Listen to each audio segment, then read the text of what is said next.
은 여호수아 10장 1절부터 14절입니다.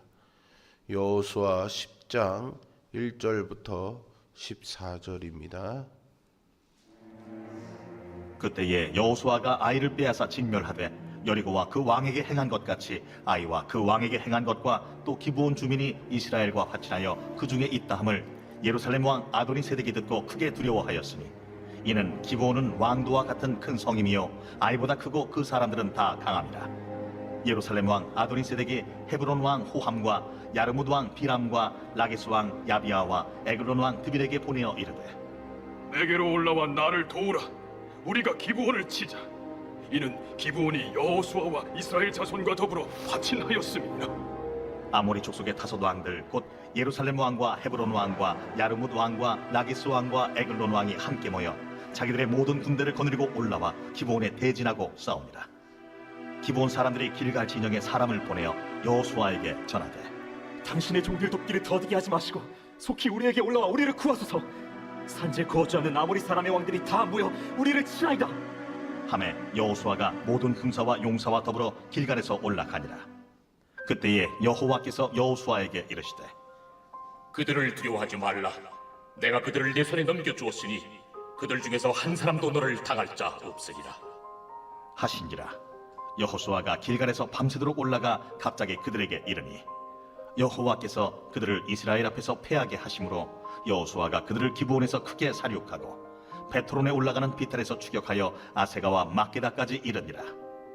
그들이 이스라엘 앞에서 도망하여 베트론의 비탈에서 내려갈 때에 여호와께서 하늘에서 큰 우박덩이를 아세가에 이르기까지 내리심에 그들이 죽었으니 이스라엘 자손의 칼에 죽은 자보다 우박에 죽은 자가 더 많았더라.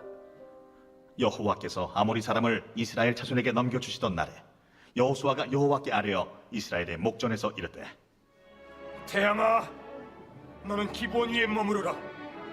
달아, 너도 아얄론 골짜기에서 그리할지어다. 하매 태양이 머물고 달이 멈추기를 백성이 그 대적에게 원수를 갚기까지 하였느니라. 야셀의 책에 태양이 중천에 머물러서 거의 종일토록 속히 내려가지 아니하였다고 기록되지 아니하였느냐. 여호와께서 사람의 목소리를 들으신 이 같은 날은 전에도 없었고 후에도 없었나니 이는 여호와께서 이스라엘을 위하여 싸우셨음이니라. 아멘. 오늘 우리가 마주하는 여호수아 10장은요, 시간과 한계에 도전하는 거룩한 전쟁의 기록입니다. 지난 9장에서 이스라엘은 기브온 사람들의 속임수에 넘어가서 잘못된 조약을 맺었죠. 그런데 오늘 그 실수의 결과물인 기브온 때문에 전쟁이 터집니다. 예루살렘 왕 아도니색을 비롯한 가나안 남부 연합군 5개국이 배신자 기브온을 치러 올라온 거죠. 기브온은 다급하게 여호수아에게 SOS를 칩니다. 우리를 구조해 주십시오 라고 말입니다. 여러분이라면은 어떻게 하겠습니까? 속여서 들어온 주제에 문제만 일으키는 이 골칫덩이들 차라리 적들의 손에 망하게 내버려 두는 게 낫지 않을까요? 그러나 여호수아는 그러지 않았습니다. 그는 밤새도록 군사를 이끌고 달려가서 그들을 구해냅니다. 그리고 그 전투의 클라이맥스에서 인류 역사상 전무후무한 기도를 드리죠. 태양아, 너는 기브온 위에 머무르라. 달아, 너도 아얄론 골짜기에서 그리할지어다. 오늘 이 본문은 단순히 해가 멈춘 신기한 이야기가 아닙니다. 이것은 감당할 수 없는 현실의 무게 앞에서 믿음의 사람이 어떻게 한계를 돌파하고 시간을 경영하는지 보여주는 영적 경영학입니다.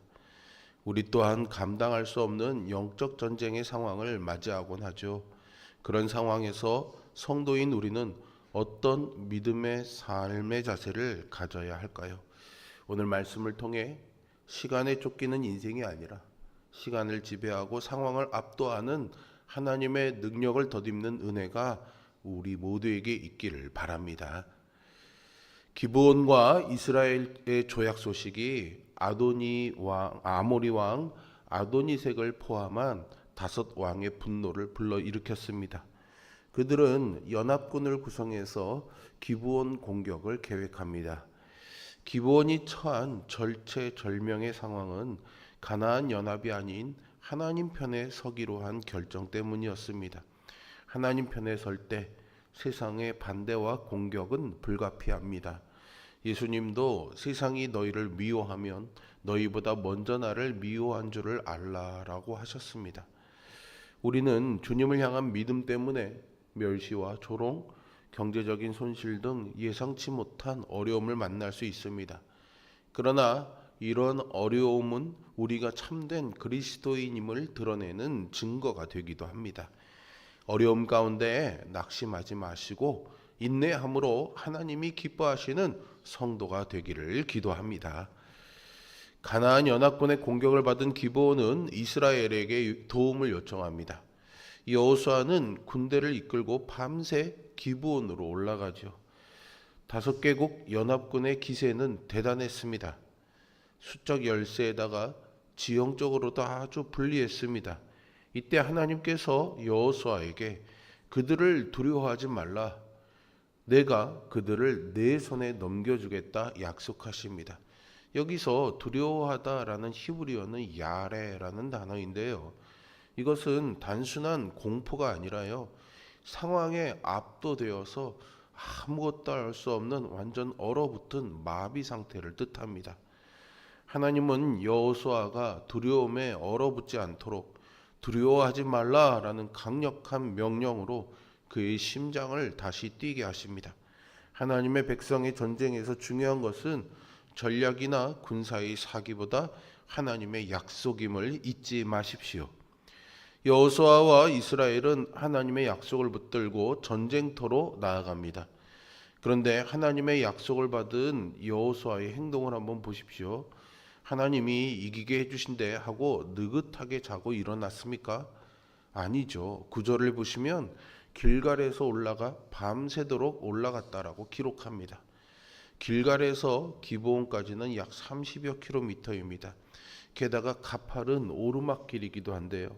평지에서도 걷기 힘든 거리를 중무장한 군인들이 밤새 쉬지 않고 뛰어 올라간 것입니다. 이것이 믿음의 실체입니다.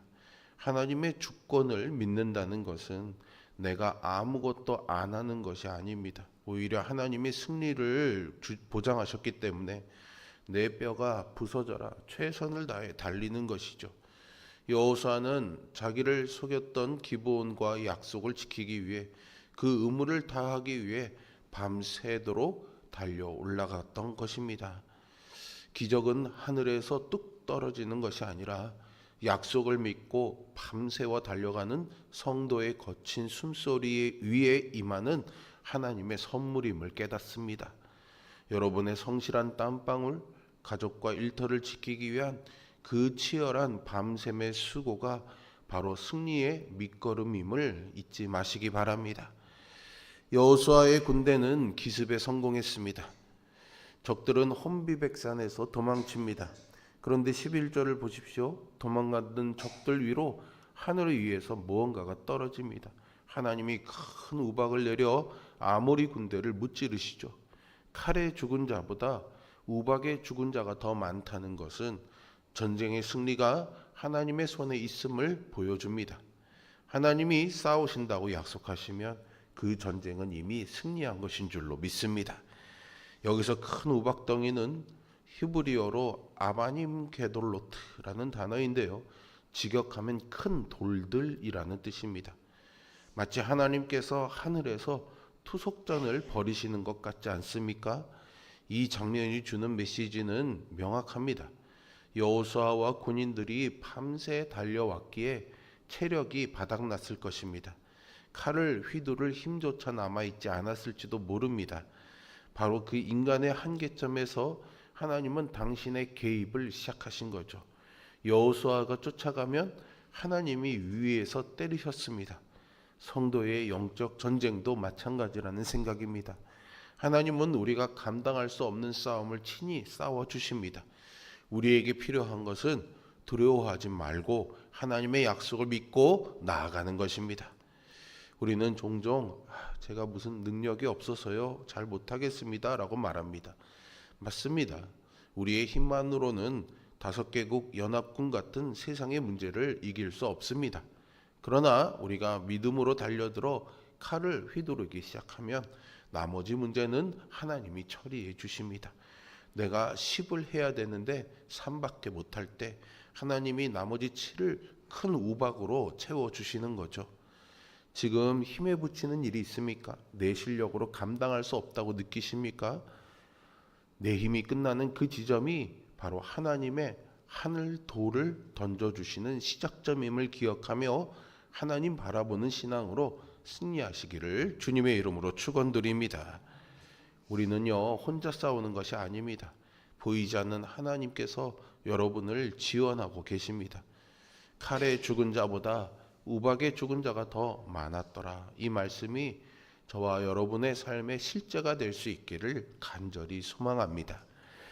여호수아처럼 믿음의 결단으로 하나님의 전쟁에 참여할 때 하나님의 놀라운 은혜를 경험할 것입니다. 여러분이 애쓴 것보다 하나님이 도와주신 결과가 더 큰 은혜를 맛보게 할 것입니다. 어떤 위기에서도 하나님을 신뢰하며 담대하게 나아가는 우리 모두가 되기를 바랍니다. 전투의 승기를 잡았습니다. 근데 문제가 생깁니다. 해가 저물어 가는 것이죠. 어둠이 내리면 적들이 다 도망갈 것이고 험한 산지 지역에 익숙한 그들을 놓치면은요, 훗날 더 큰 화근이 될 것입니다. 시간이 부족했습니다. 전쟁이 치열하게 진행되는 상황에서 절체절명의 순간 여호수아는 인간의 이성을 뛰어넘는 기도를 터뜨립니다. 12절이죠. 태양아, 너는 기브온 위에 머무르라. 달아, 너도 아얄론 골짜기에서 그리할지어다. 여호수아는요, 지금 하나님께 해가 지지 않게 도와주세요 라고 부탁하고 있지 않습니다. 피조물인 태양과 달을 향해서 멈춰! 움직이지 마! 왕적인 권위로 명령하고 있습니다. 이것은 과학의 법칙을 거스르는 기도이지요. 그러나 여호수아는 확신했습니다. 이 전쟁은 하나님이 하시는 전쟁이고 하나님이 천지를 지으신 창조주이시니 필요하다면 태양이라도 멈추실 것이라는 아주 날것의 믿음 그대로였습니다. 하나님의 승리가 완성되도록 자연을 멈추게 해달라는 기도였죠. 이 기도의 목적은요, 승리가 아니었습니다. 하나님의 영광이었습니다. 그러자 어떤 일이 일어납니까? 13절에 보시면 태양이 머물고 달이 멈추기를 백성이 그 대적 원수를 갚기까지 하였느니라 했죠. 하나님이 그 기도를 들으시고 태양과 달이 멈추게 하셨습니다. 14절은 여호와께서 사람의 목소리를 들으신 이 같은 날은 전에도 없었고 후에도 없었나니 이는 여호와께서 이스라엘을 위하여 싸우셨음이니라 라고 기록하고 있습니다. 여호수아의 담대한 기도는 하나님의 주권을 인정하는 믿음에서 나온 것입니다. 하나님이 승리를 약속하셨기 때문에 그런 기도를 드릴 수 있었던 거죠. 하나님은 시간과 상황, 자연까지도 다스리는 분입니다. 하나님은 우리 기도를 들으시는 분이시죠. 하지만 우리 기도가 나의 문제 해결이 아닌 하나님의 영광을 전하는 통로가 되어야 합니다. 하나님의 선하심이 우리의 기도와 삶을 통해 전해지기를 기도합니다. 하나님은 당신의 백성을 위해 싸우시고 불가능을 가능하게 하심으로 당신의 영광을 드러내십니다. 우리의 싸움이 하나님의 싸움이 될 때 승리는 보장됩니다. 따라서 어떤 상황에서도 하나님 앞에 서기를 주저하지 말아야 하겠습니다. 세상은 여러분들 향해서 이미 늦었어, 그건 불가능해 라고 말할지도 모릅니다. 그러나 천지를 지으신 하나님 아버지가 나의 편이심을 잊지 마십시오. 오늘 하루도 쫓기는 자가 아니라 다스리는 자로 사는 우리 모두가 되기를 바랍니다.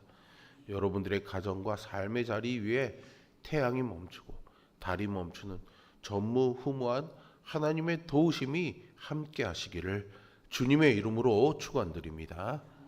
기도하겠습니다. 능력과 자비로우심이 무궁무진하신 아버지 하나님, 우리의 눈앞에 늘 막막하고 어려운 상황들, 우리의 실수와 부족함들 때문에 만나는 어려움들이 있습니다. 오늘 여호수아도 그러한 상황에서 하나님의 약속을 의지하며 믿음으로 나아간 것처럼 밤새워 달려간 여호수아의 마음을 기억하며 이 새벽에 무릎 꿇어 하나님의 도우심을 구하며 하나님의 약속을 구합니다. 오늘도 우리 삶을 붙잡아 주시고 인도하실 그 하나님의 약속이 있음을 기억하면서 믿음의 발걸음을 내디뎌 오늘 하루 우리가 마주할 영적 전쟁에서 승리하는 우리 모두가 되게 하여 주시옵소서. 예수 그리스도의 이름으로 기도합니다. 아멘. 하늘에 계신 우리 아버지